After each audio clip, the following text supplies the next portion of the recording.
Hey guys, and welcome to Series 2 and ultimately Lesson 4 of the Sales Growth Academy Level 1. Today we're going to be focused on outbound setting and social selling.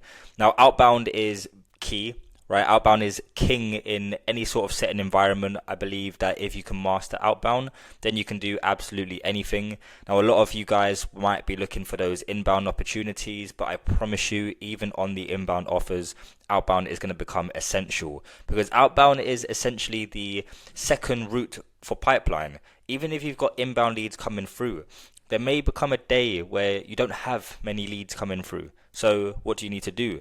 Are you going to sit there and are you going to wait around for leads, or are you going to actually reach out to people and create your own opportunities? So that's what we're going to be talking about today. Now, why is outbound setting so important? Well, the reality is outbound setting has a pretty bad reputation, right? Most setters seem to crave the inbound opportunities, as I mentioned, and outbound is kind of like, well, if I wouldn't want someone DMing me, then why should I DM them? And that is just the wrong mindset, the wrong mentality to have. And outbound is where you typically learn the most, right? And it gives you more control over the people that you're booking. And it gives you control over your targets as well. Because I have tons of conversations, and it's inbound opportunities that seem to have good lead flow one day, poor lead flow the next day. And this is the sort of stuff that really holds you back as a setter, because if you're constantly relying on people to give you opportunities, then you're relying on someone else to dominate your income. Your commissions are essentially in someone else's hands. And imagine now you're on an offer. Let's say it's a fitness coach, for example. They've got 50,000 followers and you're only allowed to reach out to the people that contact you. If none of them are qualified, then you're not going to be making any money. So you need to go out of your way now and find people who do fit the criteria and then start having conversations with them. So outbound setting is so important. And again, I want you to think about this, because a lot of you guys are going to be thinking, one day I want to start a business. And if one day you do go on start a business, you need to understand that you're not going to have inbound leads right away, right? So what would you do? Are you going to wait around for leads to come? Are you going to focus purely on content until they do? So you're not going to make any money in the meantime. You're just going to keep pushing content out until you do start to generate inbounds? Or would you go out and find leads yourself, right? This is a skill that you need to master, because in the early stages of business, you're not going to have anything other than your product or your service and yourself. So you're going to need to start going out and creating opportunities. And outbound setting builds the foundation for the best salespeople. And it's simply the fastest way to create attention, right? We are in an attention economy. Naturally, if you're just starting out in business, or if you're on an outbound offer, they might be putting out content and you might be putting out content, but at the end of the day, the person with the most attention, the most eyeballs, the most people who know who they are and what they do, they're the ones that are going to make the big money. And when you're literally reaching out to ideal prospects, they now know who you are. Now, you've been able to turn a cold lead to a warm lead simply by reaching out to them, right? This is someone who didn't know you before, and now they do, because you reached out to them. And not only are they going to know you, but they might resonate with your services, they might move forward, they might book a meeting, and they may become a client. So if you're not doing outbound, you're really missing out on a lot of opportunities. And not only that, but in the early stages of your sales career, where you are looking for opportunities, you're looking for setting roles, closing roles, whatever that is, you're going to need to do outbound, right? You can't just wait for people to come to you. You can't always just wait for job opportunities to be posted. You need to go out there and you need to do the work to find the opportunities. Because once you've mastered outbound, like I said, you can literally do it all, right? Inbound becomes easy once you know how to do outbound. So how do you find the right prospect across multiple different platforms? Now, again, this is very straightforward. When you're setting in the remote space, there are typically only 3 places that you're actually going to use to find leads. It's a social selling strategy. So Instagram, LinkedIn, and Facebook. Now, depending on your offer, this might vary. There might be Twitter involved in that as well. I know you or X or whatever you want to call it. Like, there are a number of different platforms that people may be leveraging. You might be doing outreach through school. You might be doing outreach through WAP or whatever that might look like. But the main 3 are Instagram, LinkedIn, and Facebook. So what we're going to do is we're going to go through the ways that you can literally extract a prospect list of ideal customers from each of these 3 places. So we'll start with Instagram. Now, Instagram obviously is one of the leading social media platforms. We all know that Mark Zuckerberg has just done a madness with acquiring a number of these different social media platforms and combining them under Meta. And as a result, it's one of the places that holds the most people, the most businesses, and there are constantly people buying and selling on Instagram. There's ads running on Instagram all the time. There's money being made on Instagram.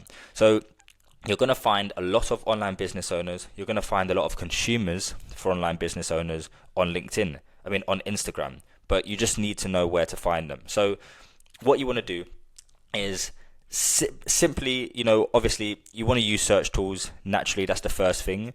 But you can go either way, right? If you're looking for businesses specifically, let's say you're looking to either prospect, you're on a B2B offer, you're looking for other businesses. Say you're a marketing agency and you're helping you're helping sales reps, or you're a marketing agency and you're helping food creation companies or whatever, restaurants or something like that. You're going to be able to find those on Instagram by simply searching restaurants or calamari spots or whatever it is, right? You're going to find the places and you're going to be able to target them. Use the search tool, online coach, fitness coach, business coach, SMMA, sales agency, growth operator, whatever you want to look for, whatever niche you're targeting, just use the search tool. And once you've located someone who is perfect to your ICP, there's a suggested tool. And you'll find this just above where you follow them or just below where you follow them. Click suggested and you find a myriad of other businesses or other pages or accounts that are similar to the account in a niche that you've searched. So the search bar and the suggested tool is obviously one of the key ways to find leads. And then you just enter a rabbit hole. So you go on the suggested, you find someone else, and then you go onto their suggested, you find someone else, and then you keep going down that rabbit hole. Now, what you can also do if you're searching from a more B2C perspective is finding accounts that are similar to yours and then targeting the same audience. So let's say, for example, you're working as a sales trainer. All you need to do is find other sales trainers and then find the people that are following them, the people that are interacting with them posts, and then reach out to them, right? Now, the reason you would do that is because if you was to search another sales trainer's page, it's unlikely that the followers or the people that were following them are following them if they're not interested in sales.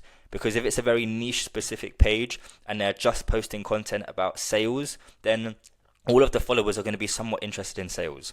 That means if they're somewhat interested in sales, they're going to be somewhat interested in you as well. So it's very straightforward. Literally use that strategy. And you can use this in the B2B space as well, because you do find a lot of B2B clients that are working with other businesses.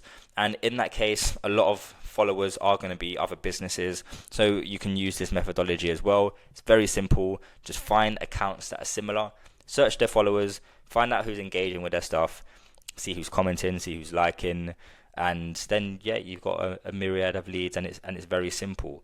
Now, there are ways you can automate that process. Personally, I believe it makes more sense to just go through the pages and find the people. It means that you can be a bit more specific about who you're reaching out to, because you can look at their pages beforehand. You can kind of instantly judge whether or not they're ICP. You might find some blank profiles in there, some notably fake accounts in there as well. But if you wanted to automate that process and just deliver volume and focus really on volume, obviously quality really does need to come into this as well. But if you did want to just get the volume up and then focus on the quality as you go, use a tool called Growman. Now, Growman is something you can download straight from the Google Chrome extension store. So it's completely free. Download it straight from Google. And what this tool does is you can just copy the profile of someone. So let's say, for example, I wanted to reach out to agencies, coaches and consultants. What would I do? I'd think about the biggest person in the space who targets agencies, coaches and consultants. So for example, the likes of Charlie Morgan. He's obviously got a massive following of agencies, coaches and consultants. So I'll take Charlie Morgan's profile, I'll paste him into Growman, and then what Growman will do is it will literally scrape a lead list of all of Charlie Morgan's followers. and it will create a CSV. It's like a Google Sheets or a Microsoft spreadsheet, and it would paste all of their names, all of the links to their profile, their bios, and every bit of information you have about all of their followers. So you can essentially copy all of the people that Growman scraped, paste that into your CRM, and then use your CRM as a lead list to start prospecting.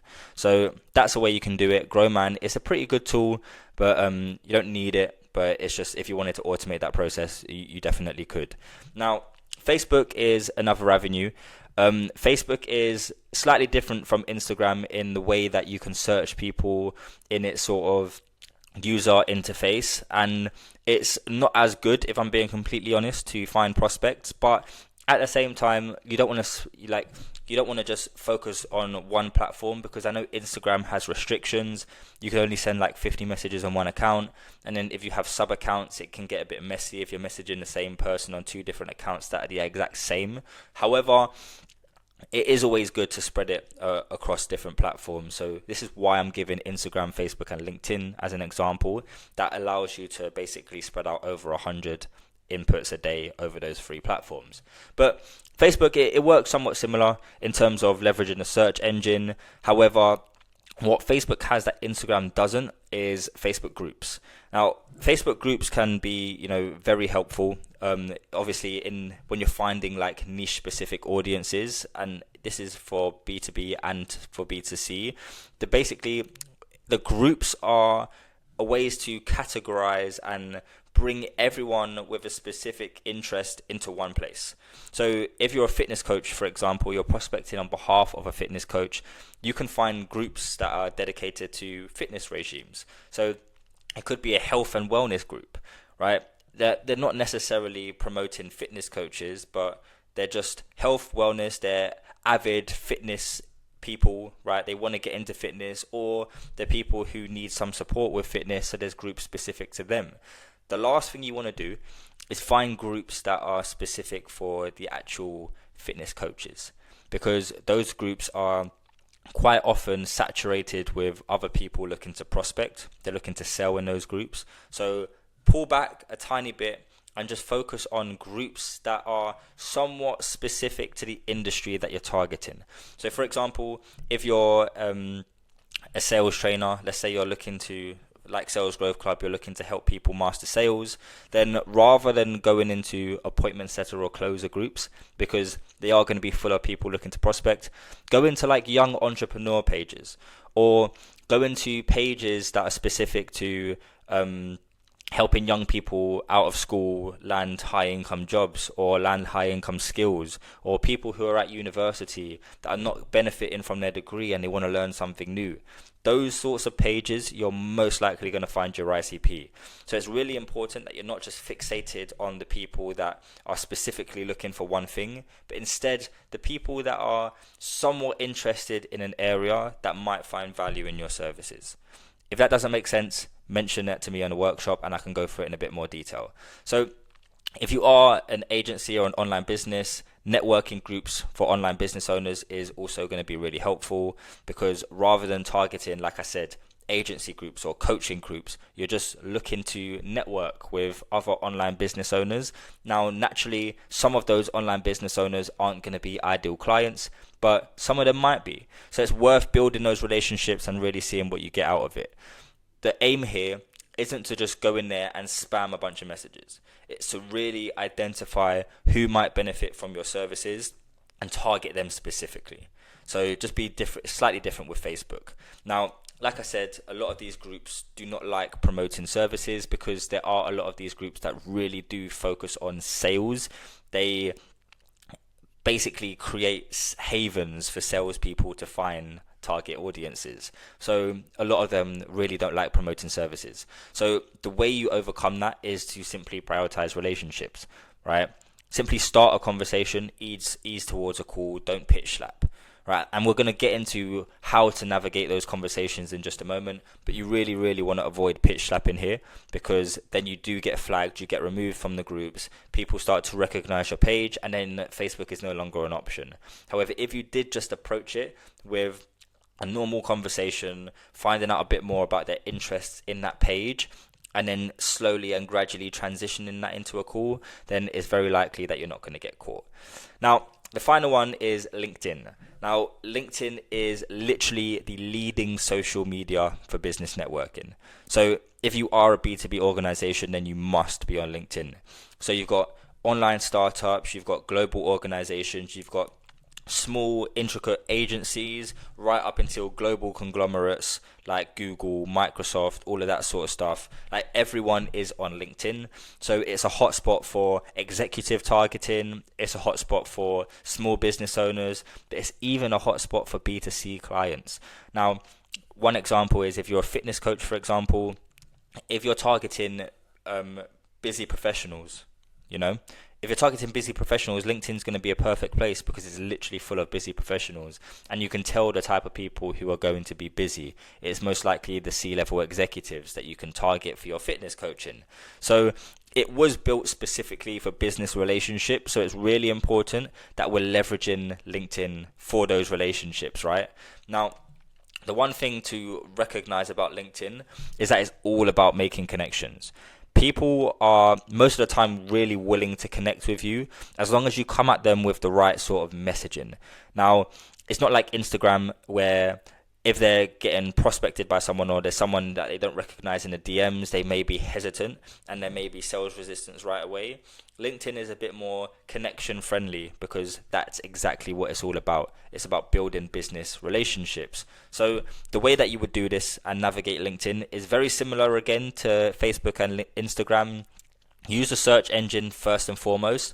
Find as many prospects as possible, connect with everyone that fit in your category, and then just message the people that accept. Because people are more likely to accept your connection request. And if they don't accept your connection request, it's likely that they're probably not massive LinkedIn users. They might not be using the platform, right? So connect with as many people as possible. Everyone that connects with you back, just drop them a message. And the message doesn't have to be anything crazy, right? It's just a normal connection message. Now, if you're B2B, search for business owners and decision makers that fit the criteria. So let's say you're targeting larger companies. You don't need to just go for the CEO. You can target the marketing director. You can target the CFO or the COO, whatever that might look like. Who are the decision makers, not just the founders? However, if you want to take this to the next level, then I would strongly recommend using a tool called Sales Navigator. Now, Sales Navigator is something that I would recommend if you are working on a B2B offer. Then I would encourage the business owner, the sales manager, whoever you're working with, to invest in Sales Navigator, just because it makes your role as a setter a lot easier, but it also allows for automations just so you can navigate your time and spread your time efficiently across all of those platforms that I've just mentioned.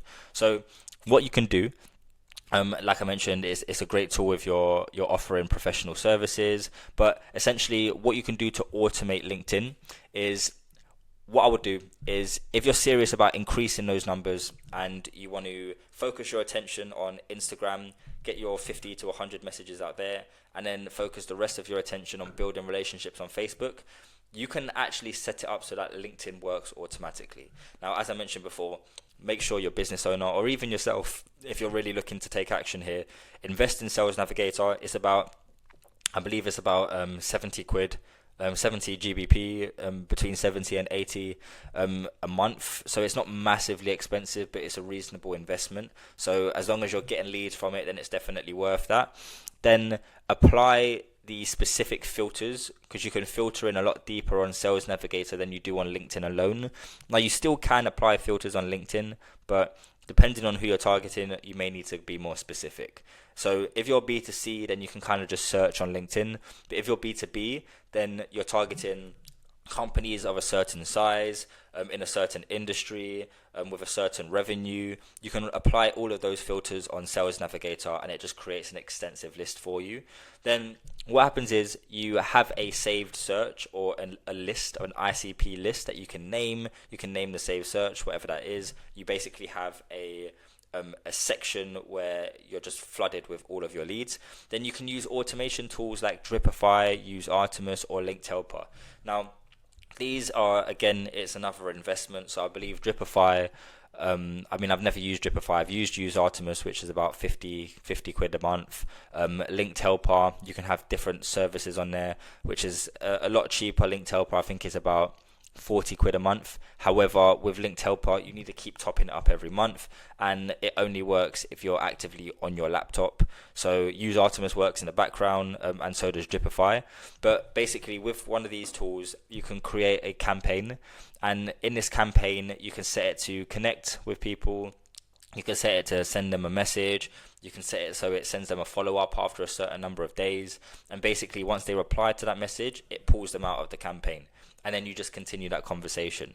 So you could essentially set up LinkedIn so it's constantly reaching out to people whilst you're focusing on Instagram and Facebook, and then all you're doing on LinkedIn is responding to messages. So it basically becomes inbound, which is really, really good. So all you have to do here is copy and paste the lead list or the saved search, paste it into here, set up the campaign, run it, and you can spend your time elsewhere. And that's how you automate LinkedIn. So it is a really, really helpful strategy.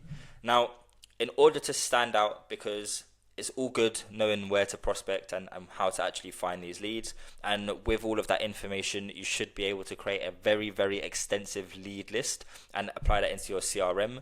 But naturally, the aim of the game is to get responses, and then from responses, it's to continue conversations, and then from conversations, it's to book meetings. Now, in order to actually get responses, you need to stand out. So you need to craft powerful outbound messages. Now, the goal with outbound prospecting is not to pitch slap. We don't want to go in there and say, we offer this service, is it something you need? Right? Because that's just not how business works. That's not how sales works, right? What we want to do is understand a little bit about them, understand whether or not we can help them, and then we want to basically position our offer, our service, as the solution to the problem that they're having, and get them on a call that way, right? Because the setters that aren't succeeding, it's the setters that are only making a couple £100 a month that are doing this, they're pitch slapping. And I hear this all the time, I see it all the time because they do it to me.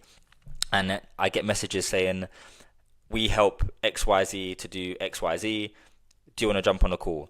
And their outcome is always to book a call in that first message, and they just never ever get a response from me. So we don't want to pitch slap.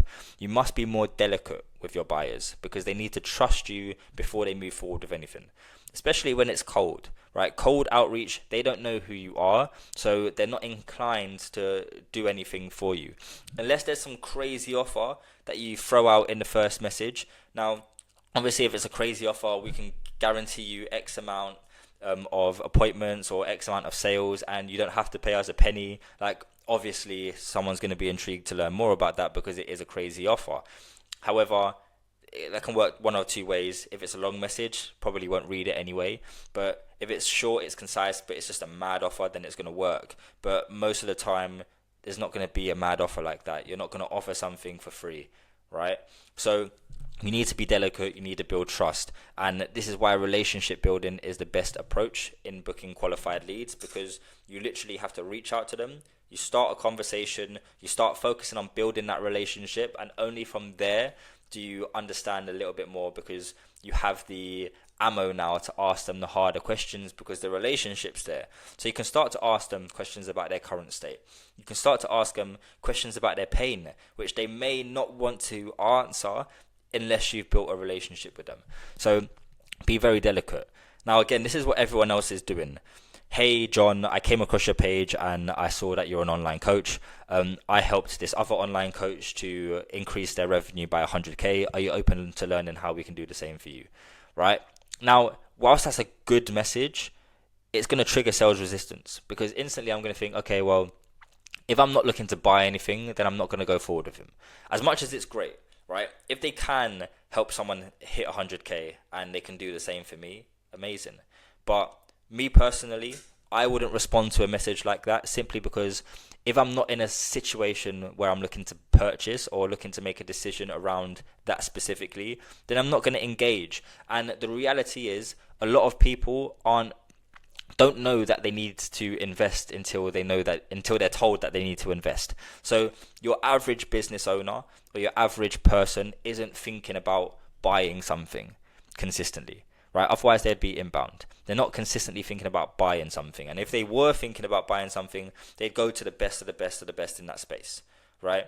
So for you to reach out and say, are you interested in buying this from me? Naturally, I'd be like, well, I wasn't thinking about purchasing anything. And even if I was, why would I go with you?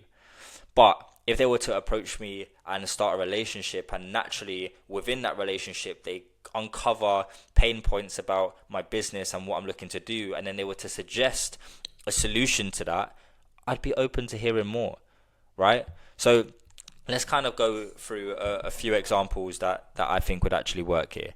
Now, this is how you should be starting conversations. Very simple. Hey John, it's great to connect. How long have you been, how have you been getting on with your sales coaching?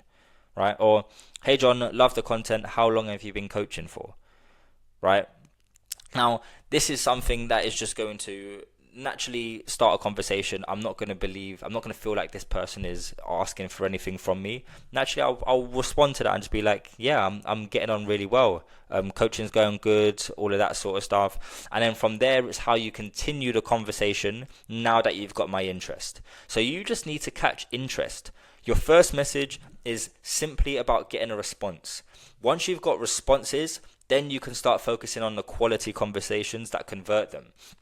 If you're going down the spray and pray approach, where you're literally pitch slapping, yes, you may be able to send 100, 200, 300, get an AI bot to send thousands of messages a day with that same pitch slap message, and it's likely that you're going to land someone, right? Because the more volume you deliver, then yes, it's likely that someone is going to resonate with that, and you're going to probably book a meeting. But what we want to work on is how are we able to reduce the volume and increase the quality of conversation? That is literally it. And by reducing the volume, you literally just have to start conversations that get responses like this, which is not salesy at all. And then you want to improve your conversions by having very, very good conversations, which we're going to get to in just a moment. So just focus on starting the conversation. Now, once you've wrapped that up, it's really valuable to understand that sales is nothing more than a value exchange, meaning you must be able to offer something in exchange for something else. So get your head around that, right? You need to be able to help someone, and they need that help in order for the sale to actually happen. So to get someone to want to speak with you, you need to do the same. You need to offer something of value. So if you're a fitness coach and you've contacted someone, you must first find out what they care about. So then once you've got their answer, you can offer something that is relevant to their response. And then from there, there's reason to move on to a call. If there's no value, if you don't know what that person needs, then pitching is not going to get anything. And this is why I said the spray and pray approach works if you're pitch slapping, because you're kind of just throwing it out there and hoping that someone actually resonates. But in order to reduce your volume and increase the quality, you need to actually find out what they want and then give them what they want, rather than just giving them a generic message. So starting the conversations and then leading towards unearthing the value, or unearthing that unearthing the pain to present the value, then that's how you actually have quality conversations. So whenever you start a conversation with someone, you need to be thinking, what can I share with this person for them to trust me? That's it, right? And you need to position yourself as the authority in your space, whether you're working from your business owner's account, whether you're working from your own account, whatever remit you're in. Maybe you're on a cold call, you're dialing, you're on a warm call. They need to trust you. Whenever you're speaking with someone, they need to trust you. Phone, DMs, whatever it is. So what can I share with that person for them to trust me? Now, once you think like this without trying to pitch, you start to become more curious about what they actually want to achieve. And curiosity is king, right? You need to know what they want to achieve and how close they are to getting there. And once you've uncovered that, the value that you offer should literally bridge that gap. So the whole goal is to find out what their current state is. Where are they at right now? What are they currently doing? Then you want to understand what their desired state is. So where do they want to be? How much do they want to make? What do they want their physique to look like? And then your value just needs to bridge that. So you need to offer a solution to get them from where they are to where they want to be.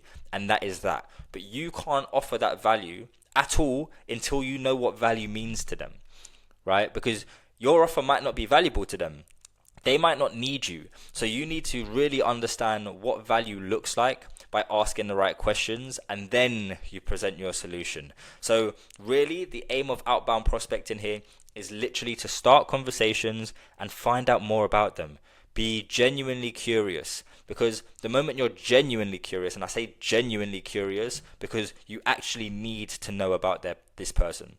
You need to know about the business. You need to learn about your prospect. So be genuinely curious, and then you'll find information and use that information very easily to position your solution. So this is exactly how you have a conversation with someone who starts to see you as an authority and in turn wants to speak with you more.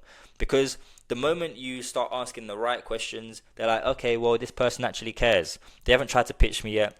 They just want to have a conversation with me. So why am I not going to open up to them and give them more information? And then when you do present that solution, instant authority. They're like, oh, so this person not only cares about me and is curious to understand what I need, but they also have a solution for me that's actually viable. So they're going to trust you more, and they're going to want to get on a call to hear more about this solution.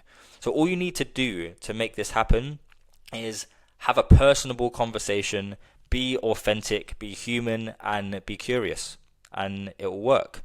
Now, to add to this, use video and voice notes, because realistically, there's no more personal way to engage with someone rather than them hearing your voice or seeing your face and you're actually talking, right? Videos and voice notes are completely overpowered, right? They're game changers, and if you're not using them as a setter, then you're doing something wrong.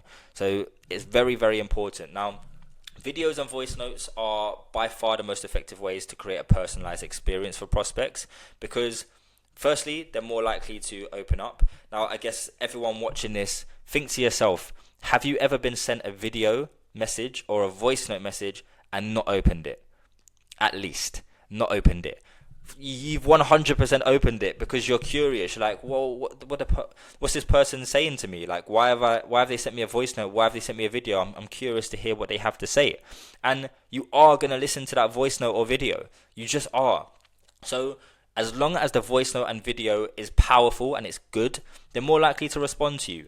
Now, I actually had a video message from someone yesterday. At the time of this recording, yesterday this happened to me. And the video message wasn't very good. It was from a setter. They were looking to land an offer. The video message wasn't great, but I still responded. And the reason I responded is because I wanted to offer feedback. But I appreciated the fact that he sent that video, because he showed me his true, authentic self. And it wasn't a pitch slap. It was just him trying to open up. But I suggested a few bits of advice for him to make that video better. He implemented it and massively improved. But what's important there is that he started a conversation. He overcame that first hurdle. If he was able to continue that conversation with me in a way that showed him as being more authentic and showed him as an authority, then he may have got an outcome from me. And that's just because he sent a video. So as long as your video message is good, people are more likely to respond to it. But regardless, whatever voice note video you send, people are going to listen to that. They might not read your message, but they're going to listen to the video. They're going to listen to the voice note. So what you want to do is you want to be very creative when you're sending videos and voice notes, and you just want to test what works. So what you want to do is test this as a first message, right? So message one, test a voice note or a video. All right. Now I'll go through a little bit on what structures you can use and how you can actually position that voice note or video. But you want to try it as a message one, see which gets the best open rate, right? Compare it to your normal messages, right? Does your messages get more open rates? Does your voice notes or videos get more open rate? And then you want to use it throughout the conversation. So apologies. Once you get a response from someone, start responding with voice notes, because that's going to show that you're a human on the other end and you're not just some robot texting them, right? They're more likely to continue the conversation, and more than that, they're more likely to send you voice notes back. So they're going to be more comfortable speaking with you. So rather than asking your discovery questions as a text, send it as a voice message, because you're more likely to continue the conversation.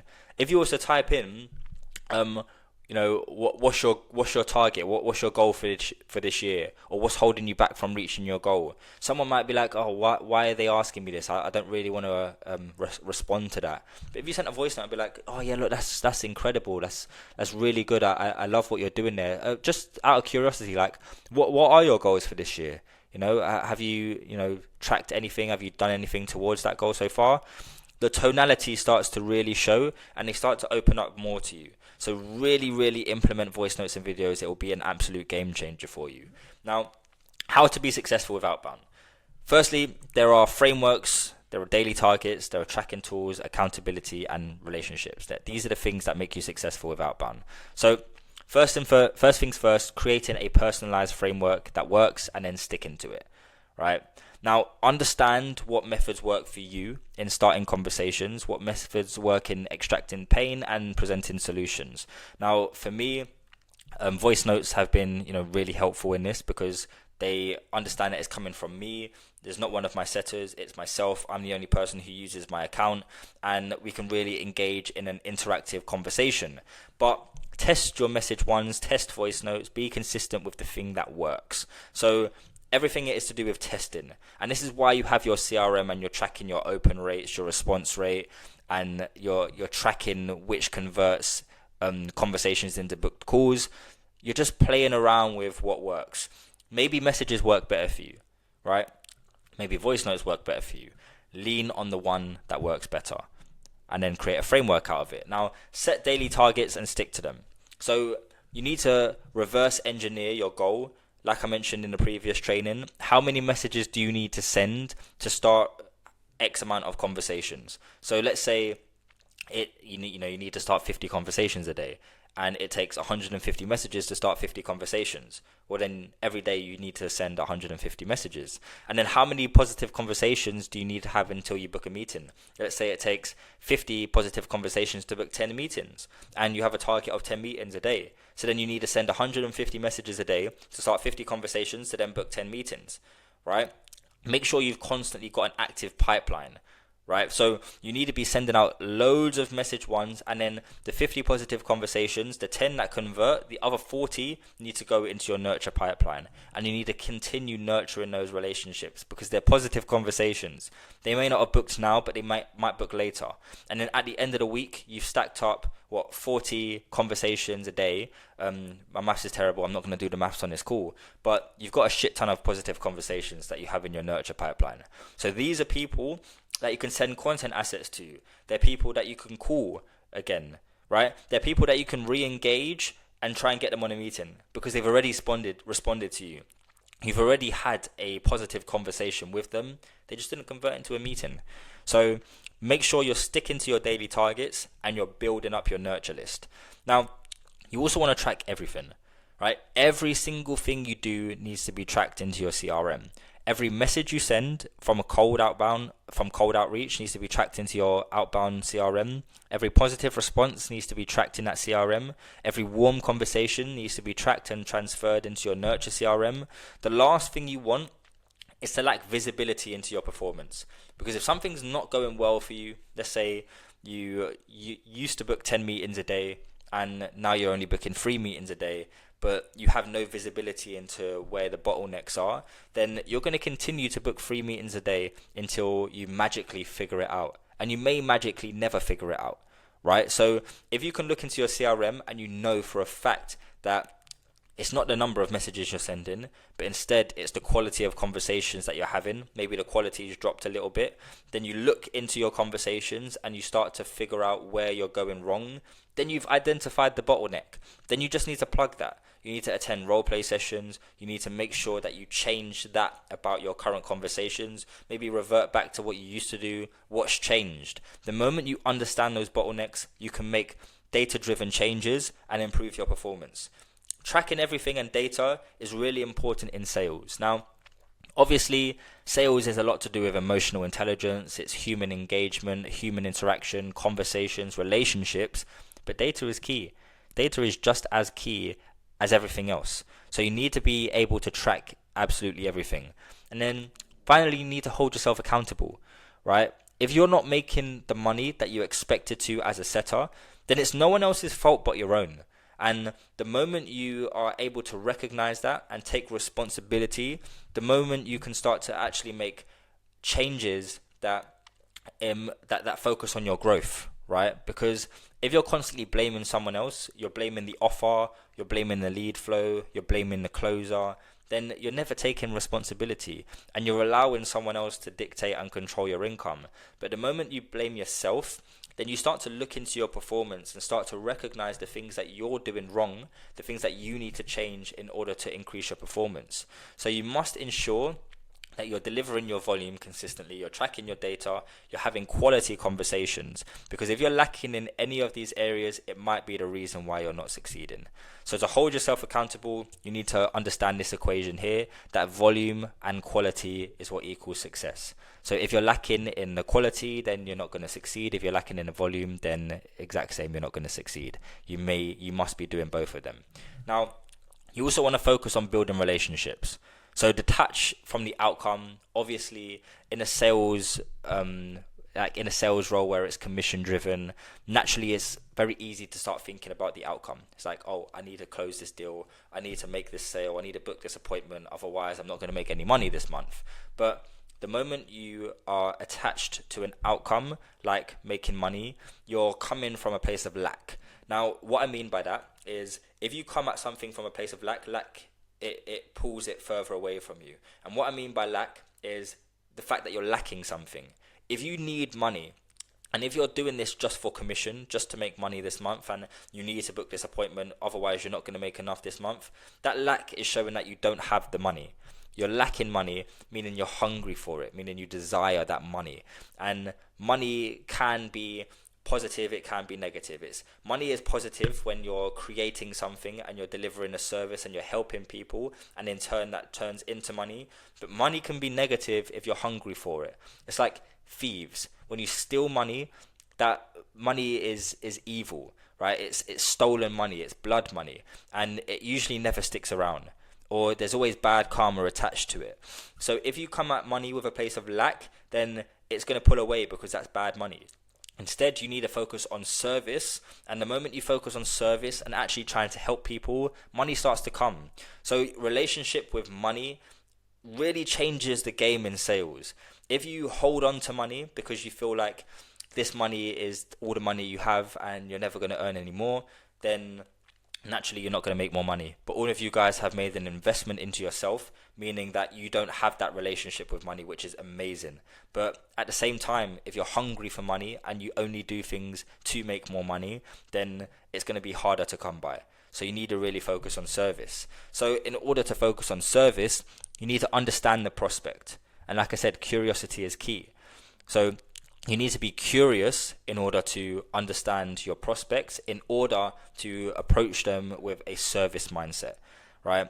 And then once you've learned about their current state, their desired state, you need to present a solution to them that serves them and overcome some of their challenges. And this is how you build trust before actually pitching.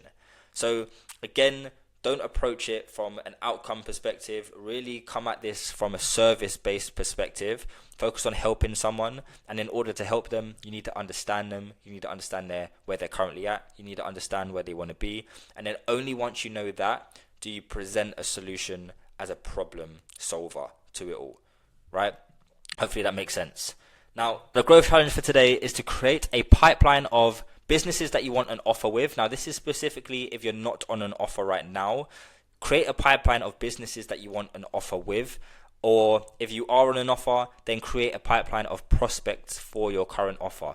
Now, what I want this pipeline to look like is businesses, if you're looking for an offer, is businesses that you're actually interested in, you're fascinated with, the industry you actually care about. It's a business that you want to work with. So think about the personal brand, think about the company you'll be representing. Don't just create a list of random businesses, right? Don't just do this for experience, right? You need to love what you're selling, so you need to work on an offer that you genuinely care about. So create this list. It should only be between 50 and 100 prospects. Add this to a copy of your Nurture CRM and then start prospecting them. Start sending creative outreach messages, start using voice notes, start using videos, send thought-provoking messages, and naturally over time, the more you reach out to that person, you're going to get responses. And from finding an offer, if you can send this to 100 people, right, you send quality messages to 100 people and you only get a 10% response rate, that's still 10 people that you can have an offer with, right? 10 people in industries that you're actually interested in. And the same if you're already on an offer. Create a hot 100 list of ideal prospects for your offer. And then focus on engaging with just those leads over the next week, right? Don't feel like you need to deliver so much volume. Focus on the quality right now. Focus on delivering voice notes, video messages, be creative with your outreach, send content assets, but focus on that hot lead list. Follow up with them all the time, and I guarantee you things are going to work out in your favor. But that's everything for now. I look forward to seeing you on the next session. Peace, guys.